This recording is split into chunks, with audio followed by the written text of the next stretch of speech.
part of Chesterfield. He represents the 66th District. Majority Leader Kirk Cox. Mr. Leader, good to have you, man. John, great to be with you. Glad you're going to be doing the game tomorrow night. That'll be exciting. It's going to be a lot of fun. It's the first time we've actually broadcast it live. I'm going to be doing the play-by-play.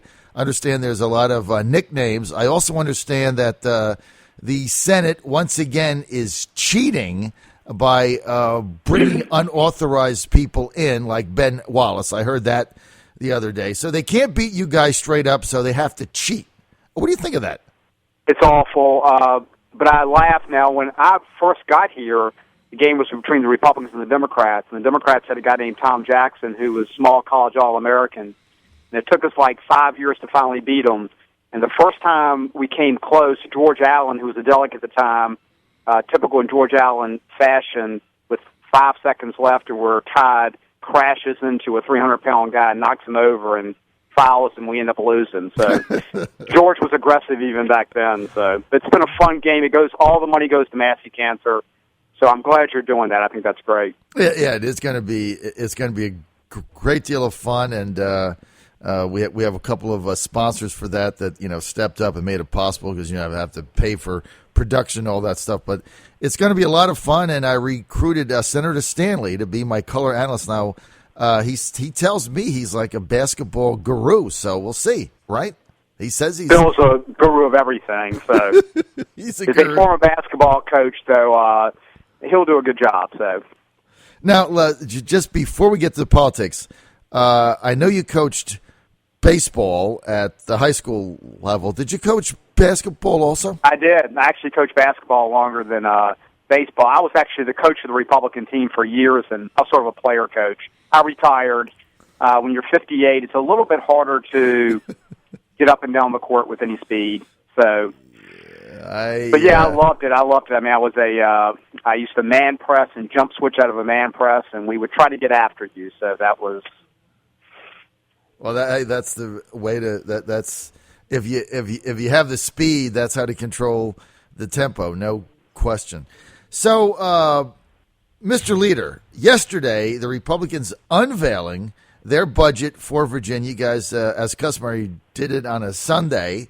Give our audience a little feel of some of the details of your budget, the specifics, and how you see it going forward now. I think it's a very good budget. We had 3 or 4 principles we really tried to hit. First of all, we always try to be really structurally balanced, and that's sort of a boring word, but it's an important word. So, for example, we have $605 million we put in the rainy day fund. That gets us up to about $845. And we've had this discussion, John. We did a lot for the Virginia retirement system. You look at pension funds across the United States, and they're not very solvent. And so we put a ton of money into VRS. For example, and I think imprudently, but we were strapped in 2010, did not fully fund VRS. And we're repaying back $189 million in this budget, which will fully make that payment, the full payment. We're also funding 100% of the VRS rate, so we're really putting our pension system in good shape. Accelerated sales tax, we're funding 90% of that to try to do away with that. And as far as debt goes, and we're concerned about that, our bond package is much less than the governor's. And we're doing something, I think, very creative with our bond package. We basically, with non-withholding, and that's people that pay estimated taxes on capital gains, et cetera, that's a really volatile source for us. And so we work with the governor to put on what's called a collar. In other words, you basically in your budget assume you're only getting a certain amount of capital gains. We're very conservative. If you go over that, we're going to basically put cash towards any bond. So I think that's, to me, the highlight of the budget is some of the structural stuff. I've been a big K-12 and higher ed person, so we've done a lot in K-12. The big thing we've done is we're returning around 31% of the lottery revenue straight to the localities, no strings attached, just to spend how they want to spend it. On either they have to spend 50% on operating and 50% on non-recurring, but getting back to where local decisions are made better by the local folks. In higher ed, we've put money in to tell colleges we want to see no more than a 3% tuition increase. We like to see it below that because we think college is becoming unaffordable for our students. So we put a lot of money towards our in-state students. So those are some of the highlights. Well, Mr. Leader, could you kind of highlight the differences between McAuliffe's approach, his budget, and your budget? What are some of the areas that don't mesh? Well, for example, as I said, we did $189 million to pay off that 2010 VRS debt. That's not in his budget. He's got about $2.4 billion as far as bond authorization. We have $500 million less.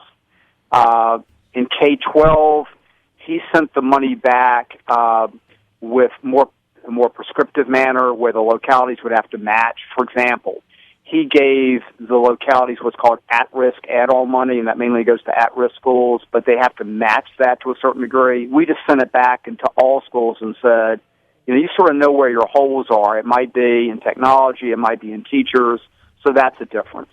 In higher ed, we put about $70 million more in, but we earmarked it specifically for operations. We put some language in there that said, if you want to go above a 3% pay increase, you have to go tell the governor and get the governor's permission to do that. So that's a difference.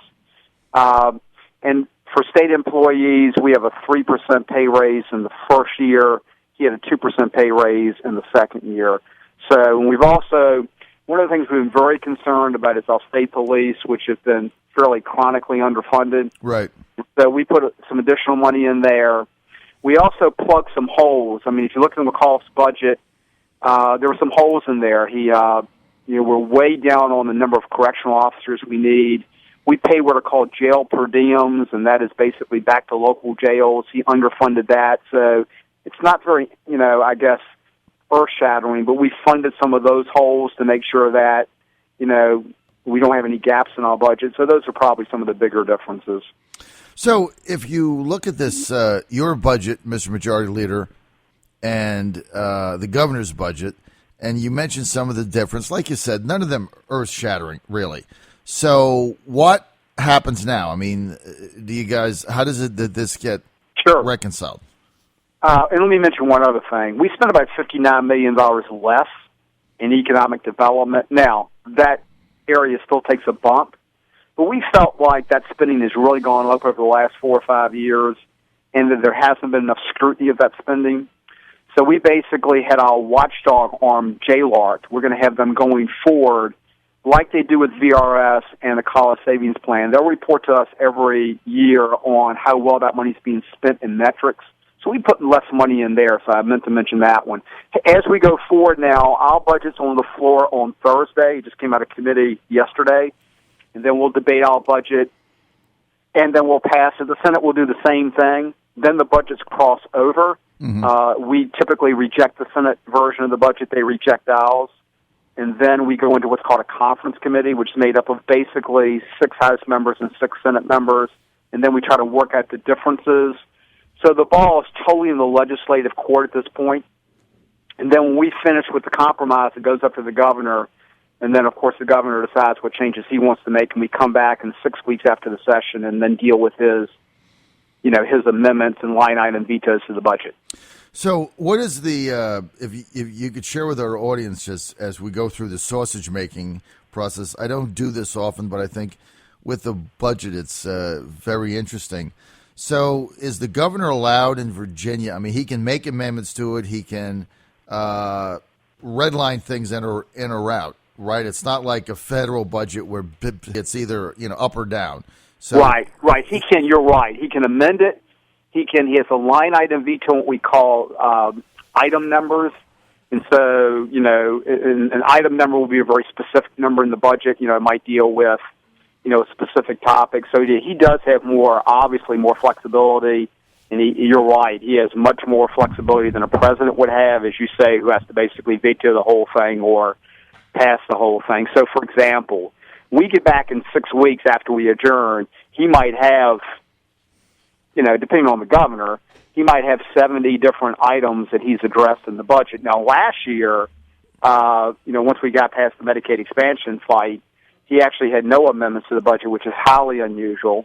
But I don't know if that will be the circumstance this year. But, I've seen, governors have up to 80 or 90 different items they have amendments for, et cetera.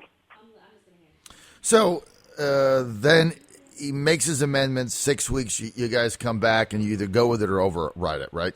That's basically the way it works. Yeah, it depends on whether, it gets a little bit complex. It depends on whether he amends the budget, and he'll have certain amendments, or whether he line item vetoes certain things. So those are different standards, obviously, but you're exactly right. Then we come back and deal with those. Some of those we talk to him ahead of time. So, my guess would be that, he has certain priorities, so he'll try to rearrange the money a little bit. He might try to put more money back in economic development, and that type of thing. And then you sort of have to decide, what you're going to do with that. Right. So it's so what would you say, Majority Leader Kirk Cox, what would you say is the difference in atmosphere in the 2016 General Assembly session? Now that you've gone your past crossover, the first General Assembly session with Terry McAuliffe, as you know, being very contentious with the threat of the government shutdown and everything else that went on with Medicaid expansion. 2015, you guys seem to get a little better feel for each other. I've not seen a lot of fireworks at all in 2016. What's the general mood now, the atmosphere between the House Majority Leadership and the governor's office? It's not a great relationship. There's certain things I think we work well on, veterans issues, et cetera. But, for example, the governor put Medicaid expansion in the budget, and he's also been pushing for what's called a bed tax or provider tax, which I've talked about on the show. Neither one of those is in the House or the Senate budget, and that's why I should have mentioned them, but I didn't. And so that's not even an area we'll negotiate. But, that's something he's pushed for very hard, and that's never helped with relations. We think that would be very costly to the state budget.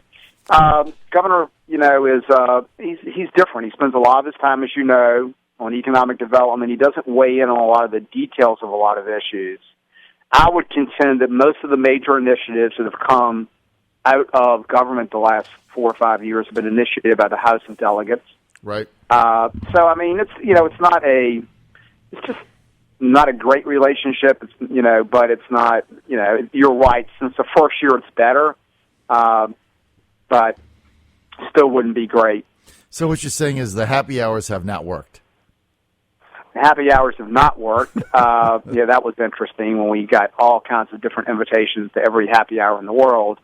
But for example, we probably had the first year, we had the happy hours, the governor's calls over there all the time to socially meet, and I don't think we've met with the governor as conferees or budgeteers yet.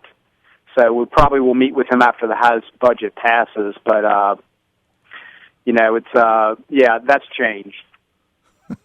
No more happy hours. Okay, we got that. That just didn't work. We don't go visit the kegerator very often. Yeah, no good visit the keg. Now I'm still waiting for my happy hour invitation. So if I get one, I'm sure it's in the mail. You'll be there in spirit, no question. I've got a question called in from Monaco Ronaldo from Hoffick. His question is, Mr. Majority Leader, why can't students with good grades be rewarded with free higher education like in other states like Georgia? Well, that's, as you can imagine, it can be extremely costly. And then, of course, you have to set thresholds. And I think what we're basically been trying to do now, there are some incentives for higher grades. For example, one of the things we've really tried to emphasize the last few years is having kids transfer from community college to four-year institutions. Well, you have to have a certain grade point average to get a kicker that we put in. We give like a $2,000 incentive for those kids because, as you know, it's a lot cheaper to go to community college, and you have to have basically an A or B average. So there are places in there. I'm trying to reform the financial aid system where it is a little bit more merit-based. And, for example, you get more financial aid as you go up the ladder from freshman to sophomore to junior to senior. So as you progress, actually you get more financial aid. But I think it's just a matter of, cost. I mean, obviously, we have a lot of money in higher ed as it is, so I think that would be the big barrier there. But there are certain programs that you do have to carry a certain GPA, and most of your scholarships that you get, obviously, you have to carry a certain GPA. All right, we're out of time. I want to thank House of Delegates Majority Leader Kirk Cox for being with us today. We look forward to seeing him at tomorrow night's basketball game. Mr. Majority Leader, it's always an honor to have you on, sir. Thank you so much. Thank you, John, and I look forward to seeing your Dick Vitale tomorrow night. All right, Dick Vitale.